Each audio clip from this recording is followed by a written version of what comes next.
sit back a little bit. Hey, I like this setup. A little chilly in here, but we in here.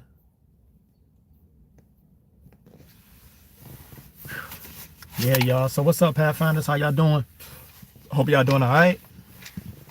It's not as much sun out here as I thought, as it usually is. Um, Mainly because of this huge van that's parked, next to me. That's kind of blocking the light a little bit, so that worked in my favor. So how y'all doing? How y'all doing? I hope y'all doing okay. I hope y'all blessed.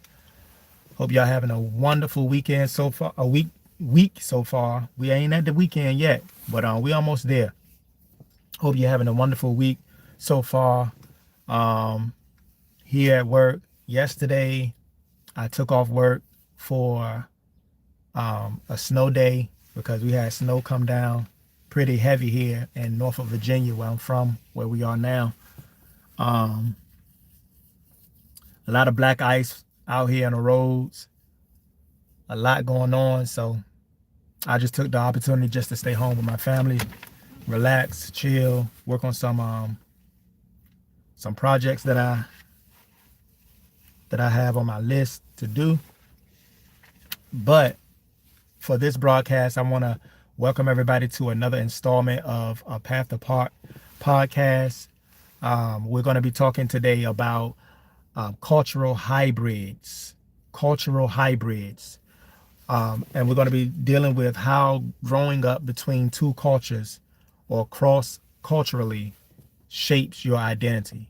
Now, as y'all can see, I'm 100% black. I'm 100% black man. Not 100%. Nobody's 100%, but majority of my ethnicity is melanated, black, African American. But I do have friends, people that I work with, colleagues, people that I care about that are of two different nationalities or two different ethnic groups. And so I thought about this topic to talk about briefly. I always wonder how it feels for them to grow up and to, have to deal with being multiracial or multi-ethnic.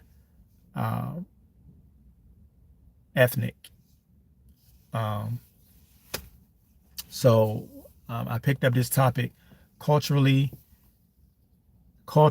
hybrids. So we're gonna dive into it,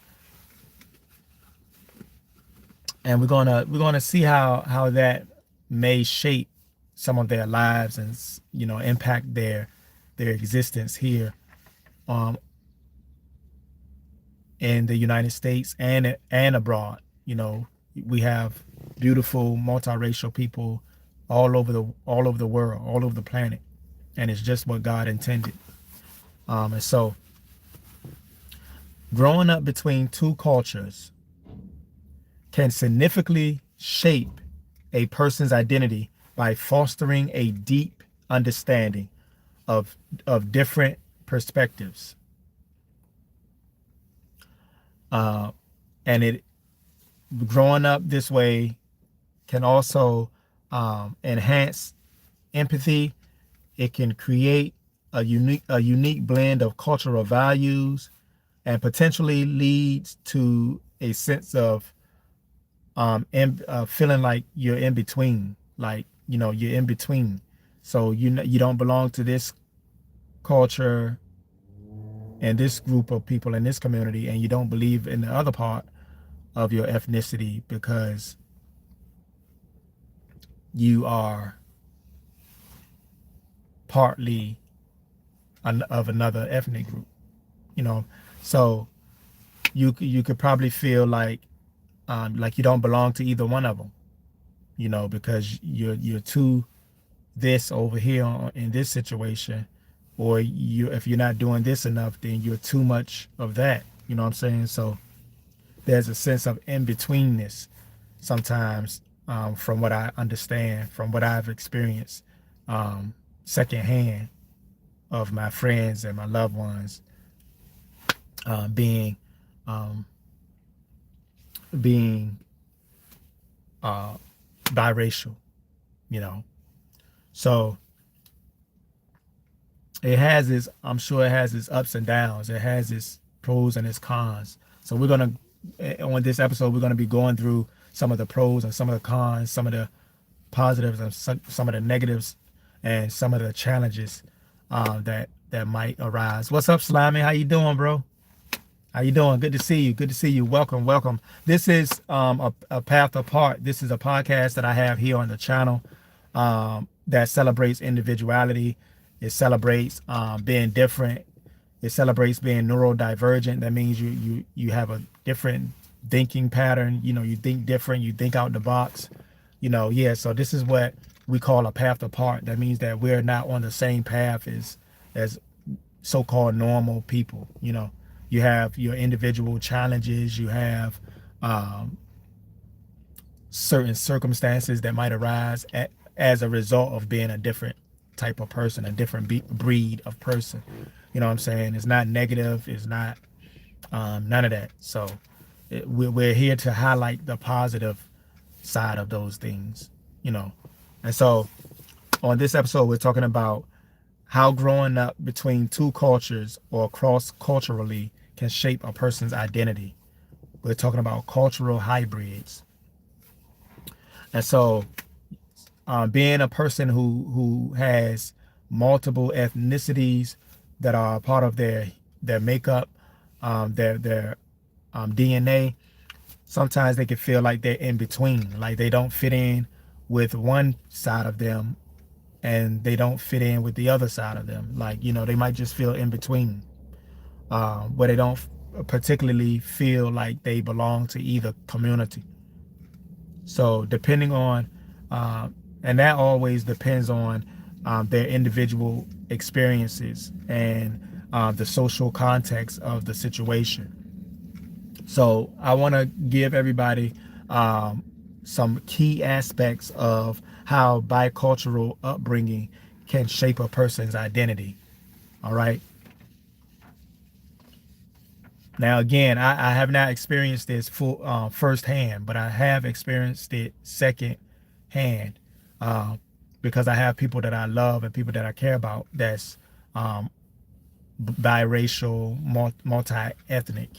And so I felt like it was important to address some of these, address this topic. So some key aspects of how bicultural upbringing can shape a person's identity. Here we go. Number one, cultural fluency. Cultural fluency. That means that the individual in question has the ability to develop and to navigate different social norms. They navigate different customs easily, and they have a communication style that most people generally don't have. It's because they grew up with both cultures and influences active in their lives. So they develop the ability to navigate different social norms, customs, and communication styles depending on their situation. And we call that a word called code switching. They have the ability to code switch. Shout out to Shine, the former Bad Boy Records artist. He was being accused of code switching because he's originally from Belize, the country of Belize, but he grew up here in the United States in New York. So he's running for, or he's probably already the mayor of an area in Belize. And so he was giving a speech one day. I came across it on YouTube, and he was giving a speech one day, and he wasn't talking like we in the United States are used to him talking, because he was addressing his own people. So of course, quite naturally, he had to switch up the way he talked. He had to switch up his accent back to his original dialect and which he was speaking. which he grew up speaking because he was talking to the native people of that land. So that's what code switching is. He code switched in order to better communicate and relate to his people, because he needed their votes to get in office. So he had the ability to code switch. Number two, increased apathy. Exposure to they usually have exposure to diverse perspectives and experiences, which usually cultivate a heightened ability to understand and relate to people from different backgrounds.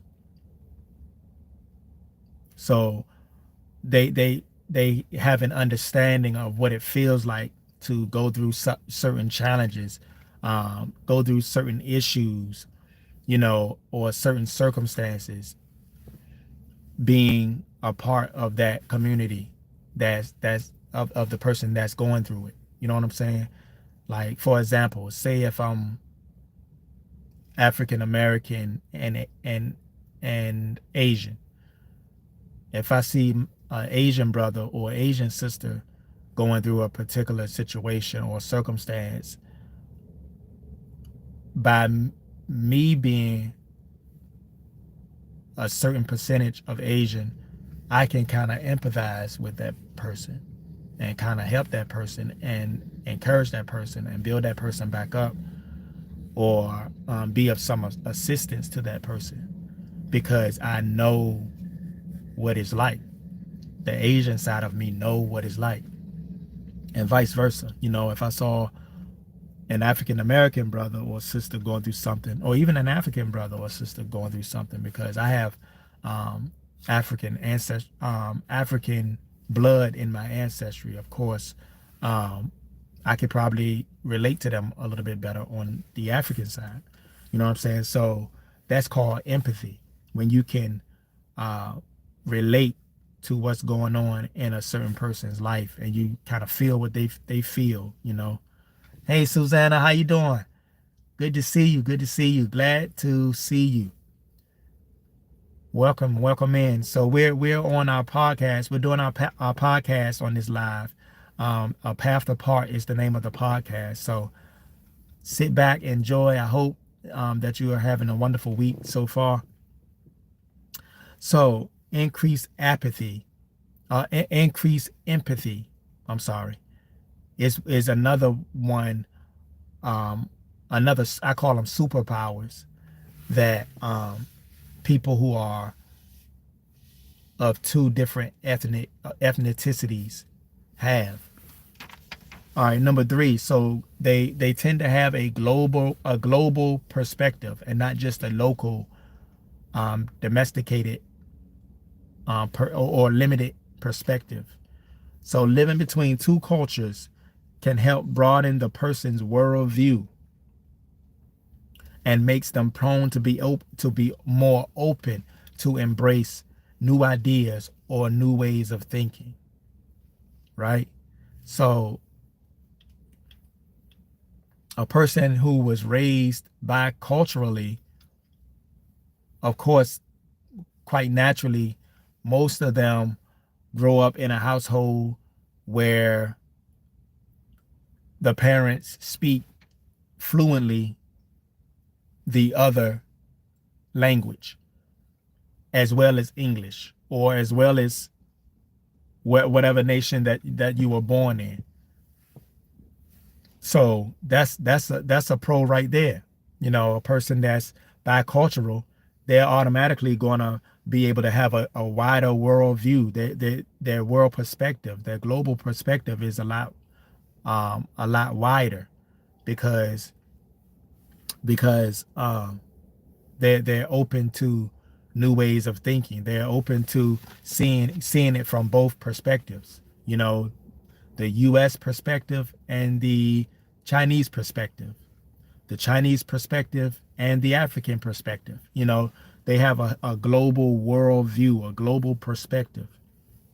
Number four, these blessed, wonderful individuals also possess a sense of belonging challenges sometimes.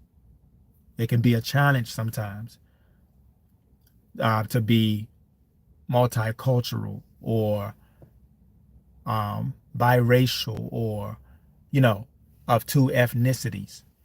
So you can have a sense of belonging, as we come to understand. You don't, depending on your social environment, um, um, these in, excuse me, these individuals might not feel like they belong to one group or the other.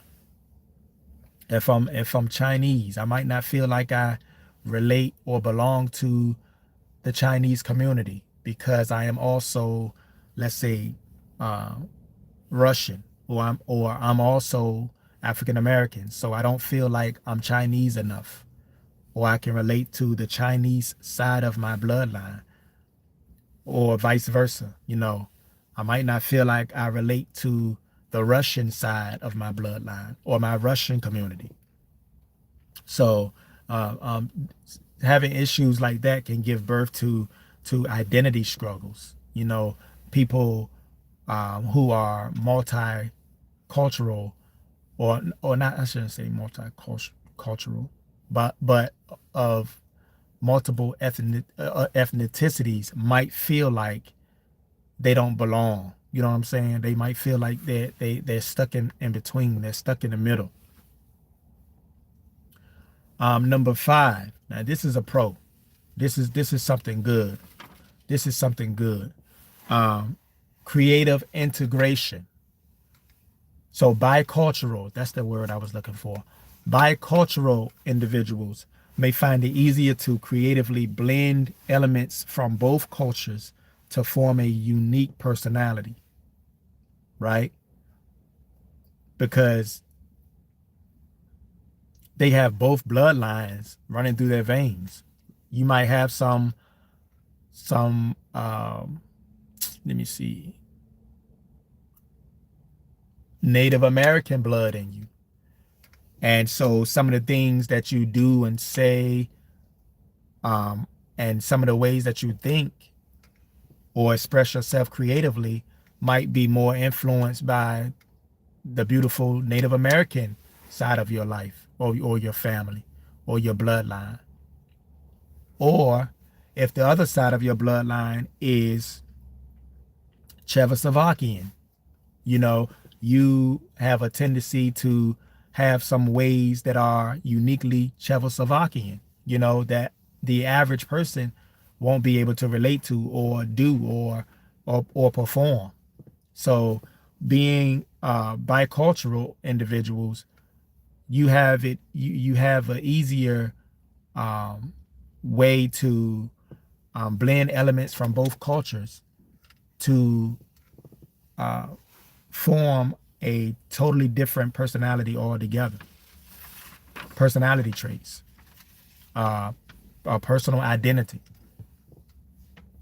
So here are, of course, some potential challenges of a bicultural identity. Of course, everything, no matter how awesome you are, and we are a bunch of awesome, God-fearing, God-created people on this channel. No matter how awesome you are going to face challenges. You are going to face some issues. So I want to give a few potential challenges of being a bicultural individual with a bicultural identity.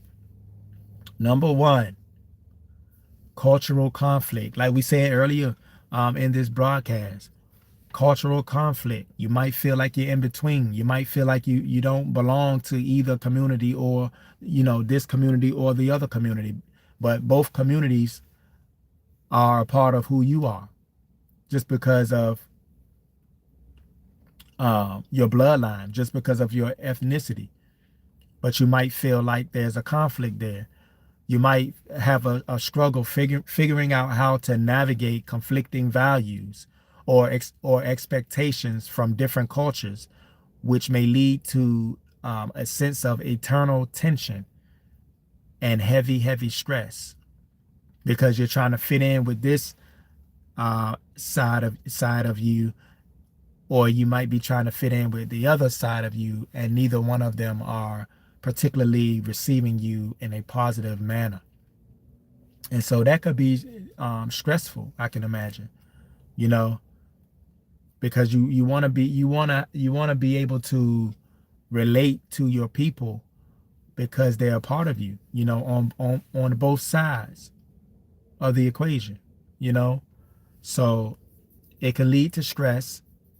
It can lead to uh, identity issues, and this is usually brought on by parents, by family, by the community members, expecting you to act a certain way, expecting you to dress a certain way, expecting you to speak a certain way, expecting you to behave a certain way.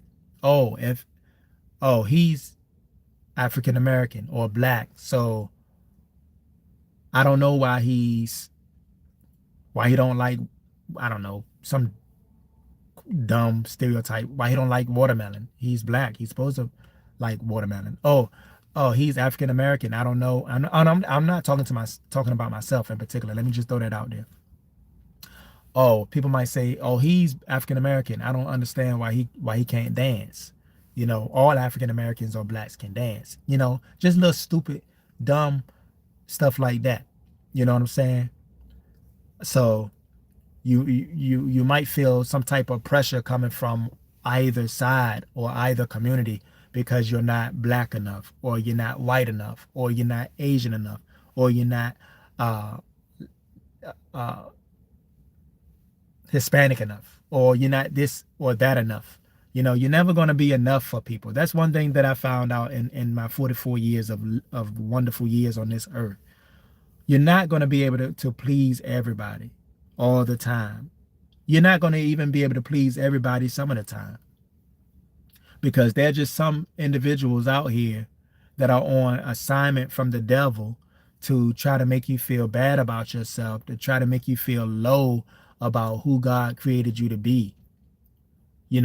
Whether you're bicultural or not, you got people out there that their main goal is to make you feel less than, is to make you feel like you're not good enough.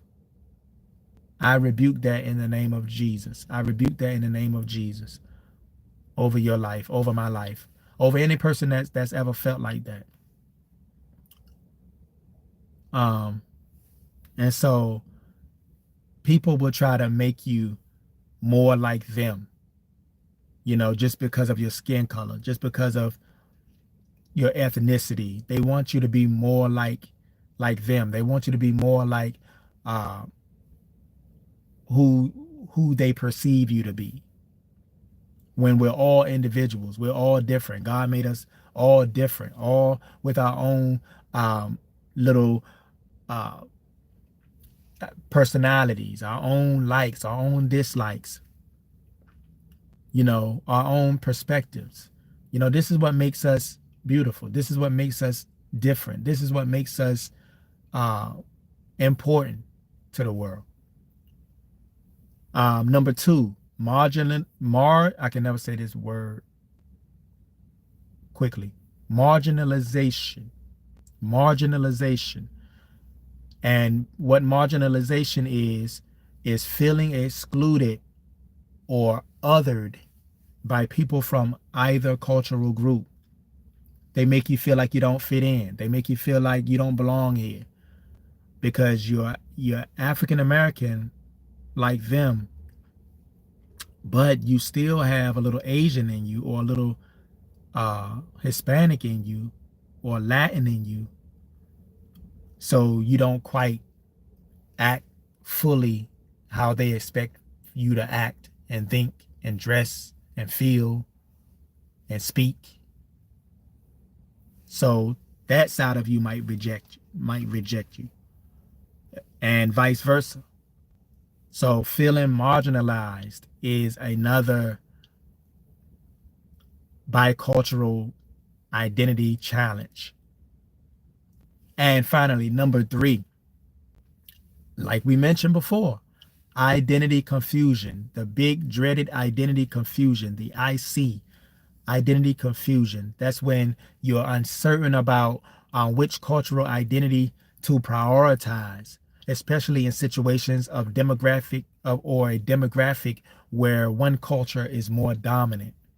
Say if you live in a part of the world, or a part of the city, or a part of your country where the majority of the population is Hispanic,